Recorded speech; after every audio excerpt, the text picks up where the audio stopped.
नमस्कार मित्रांनो, मी हरिओम काळे आणि तुमचं स्वागत आहे अष्टांग हृदय श्लोक सिरीजमध्ये. तर आज आपला पुढचा श्लोक आहे. तत्र अद्या मारुतम घंती त्रयस्तिक्ता दय कपम कषाय तिक्त मधुरा पित्त म्हणणे तू कुर्वती. तर या श्लोकामध्ये जे षड्रस आहेत, स्वादू, आम्ल, लवण, तिक्त, उष्ण, कषाय, यांचा दोषावर कशा प्रकारे परिणाम होतो याबद्दलची माहिती दिलेली आहे.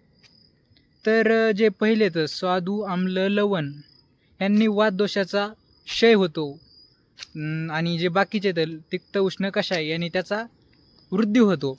तसेच जर आपण विचार केला कपदोषाचा, तर स्वादू, आम्ल, लवण हे जे पहिले तीन आहेत त्यांनी त्याचा वृद्धी होतो आणि बाकीचे जे तीन आहेत तिक्त, उष्ण, कषाय यांनी कपदोषाचा क्षय होतो.